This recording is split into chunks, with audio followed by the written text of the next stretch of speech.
আমাদের এই পৃথিবীর বৈচিত্র্যতার যেন কোনো শেষ নেই। এখানে আছে সাহারা মরুভূমির বুকে গনগনে আগুনের দিন, আছে সাইবেরিয়ার বরফ শীতল ছোঁয়া। এই পৃথিবীর বুকে কোথাও আছে ঘন বসতিপূর্ণ ব্যস্ত শহর, আবার কোনো শহর পৃথিবীর একেবারেই প্রান্তে, একেবারেই শান্ত। পৃথিবীর শেষ প্রান্তের এইসব মানব বসতিতে যাওয়া অনেকের পক্ষে অসম্ভব। এই পর্বে আমরা দেখতে চলেছি উত্তর মেরুর সবচেয়ে কাছের শহরটিকে। এর মাধ্যমে আপনি জানতে পারবেন বিশ্বের সবচেয়ে উত্তরের শহর কোনটি, পৃথিবীর শেষ প্রান্তের জীবন কেমন কাটে, শেষ শহরে কী কী প্রাণী বাস করে, এখানকার রাত দিন কেমন ইত্যাদি। পৃথিবীর সবচেয়ে দুর্গম বসতি বা রিমোট এরিয়ার অন্যতম একটি শহর হল সেলবার্ড, যা নরওয়ের অন্তর্গত। সেলবার্ড দ্বীপপুঞ্জ নরওয়ের শীর্ষ এবং উত্তর মেরু এই দুই স্থানের মাঝ বরাবর অবস্থিত। পৃথিবীর সবচেয়ে উত্তরে জনবসতিপূর্ণ স্থানগুলির মধ্যে এটি একটি, যা উত্তর মেরু বা নর্থ পোলের সবচেয়ে কাছাকাছি একটি শহর। এখানকার স্থলভাগ 60% স্থায়ীভাবে বরফ দ্বারা আবৃত এবং 10%-এরও কম কিছু জায়গায় গাছপালা রয়েছে।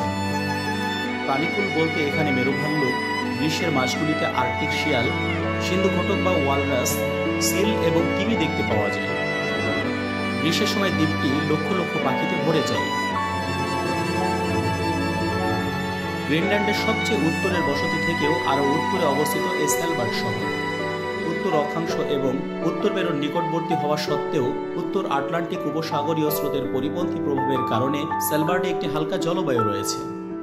শীতকালে এখানকার তাপমাত্রা -20 থেকে -30 ডিগ্রি সেন্টিগ্রেড এবং গ্রীষ্মকালে তাপমাত্রা -7 ডিগ্রি থেকে 3 ডিগ্রি সেন্টিগ্রেড পর্যন্ত ওঠানামা করে। গ্রীষ্ম এবং শরৎকালে কুয়াশার সময়কাল বেশ সাধারণ। সেলবার্ড প্রযুক্তিগতভাবে একটি আর্কটিক মরুভূমি, যার বার্ষিক বৃষ্টিপাত মাত্র 200 থেকে 300 মিলিমিটার। জি, আপনি ঠিকই শুনেছেন, এটি একটি মরুভূমি। মরুভূমি বলতে শুধু বালিময় প্রান্তরকেই বোঝায় না, এটি যে কোনো রূপে থাকতে পারে। শুধু প্রচণ্ড গরমই নয়, প্রচণ্ড ঠান্ডাও হতে পারে মরুভূমি। আপনার হয়তো জানা নেই, পৃথিবীর বুকে সবচেয়ে বড় মরুভূমি হল অ্যান্টার্কটিকা মহাদেশ। ফরাসি গবেষক জোনাথান ওয়েলির মতে, যদি কোনো এলাকায় বছরে 25 সেন্টিমিটার বা এর চেয়ে কম বৃষ্টিপাত হয়, তাহলে সেটি একটি মরুভূমি। কম আর্দ্রতা এবং কম বৃষ্টিপাতের কারণে সেলবার্ডকে মরুভূমি হিসাবে বিবেচনা করা হয়। সেলবার্ডের বাতাস প্রায় সাহারার বাতাসের মতোই শুষ্ক।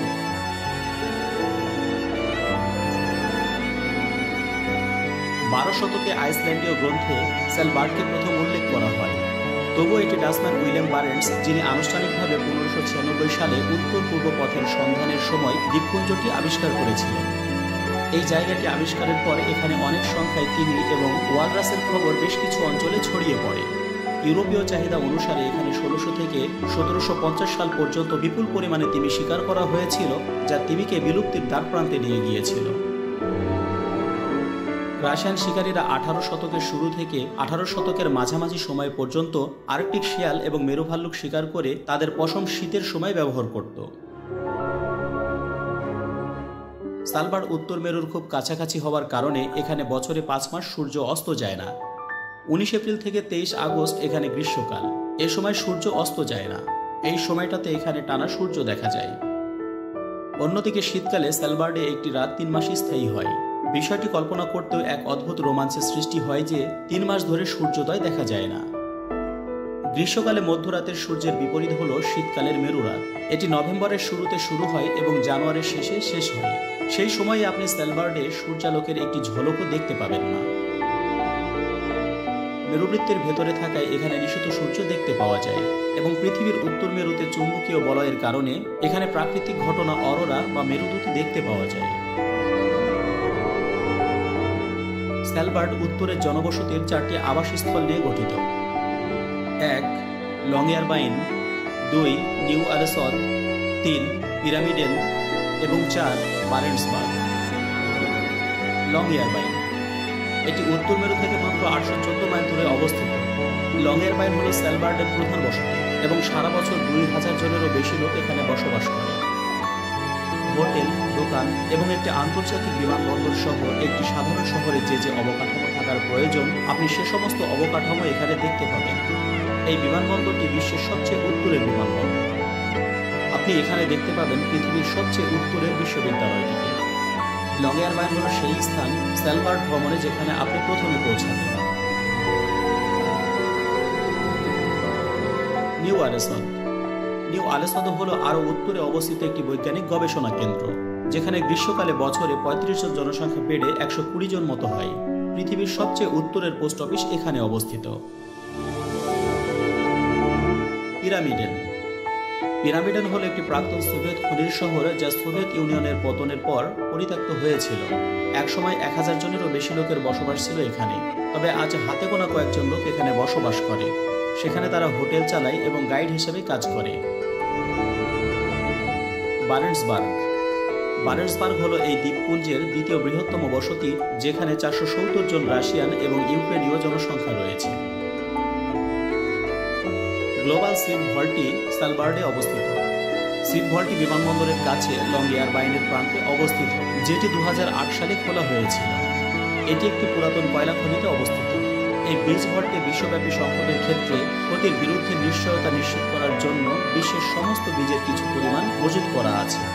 বিষয়টি খুব সহজভাবে বললে, প্রাকৃতিক অথবা মানবসৃষ্ট কোনো দুর্যোগের কারণে পৃথিবীর গাছপালা বিলুপ্ত হয়ে গেলে এই বীজের সাহায্যে বৃক্ষ রোপণ করে পৃথিবীকে আবার সবুজে সমারোহ করে তোলা সম্ভব। স্যালবার্ড বিশ্বের সবচেয়ে নিরাপদ স্থানগুলির মধ্যে একটি, যেখানে কার্যত কোনো অপরাধ নেই।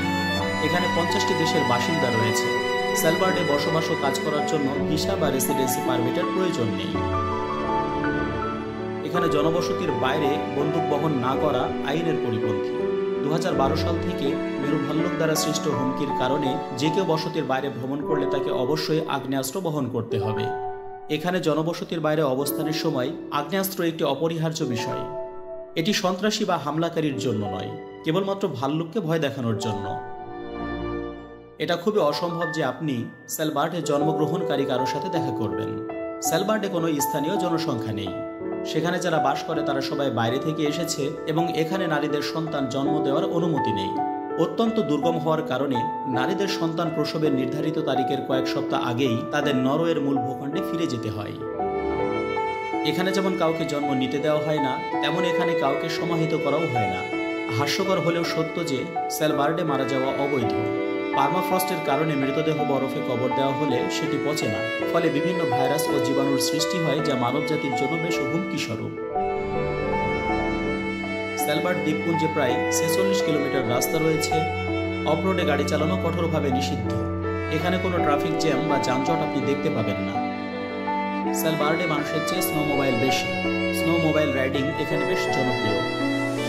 মজার বিষয় হলো স্যালবার্ডে মানুষের চেয়ে মেরু ভাল্লুক বেশি আছে।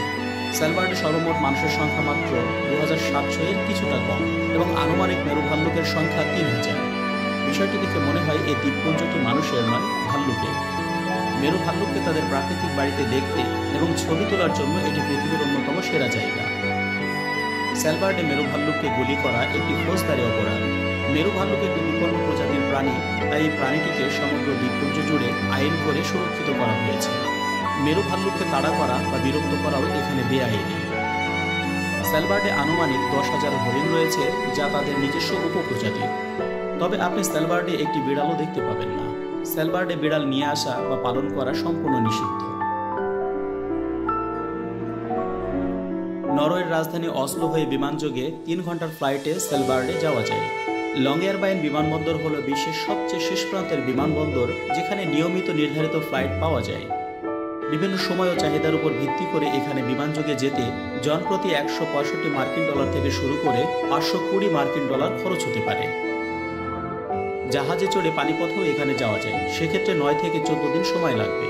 তবে বছরের যে কোনো সময় স্যালবার্ডে কোনো নিয়মিত জাহাজ পরিষেবা নেই। এর জন্য নির্দিষ্ট সময় পর্যন্ত অপেক্ষা করতে হয়।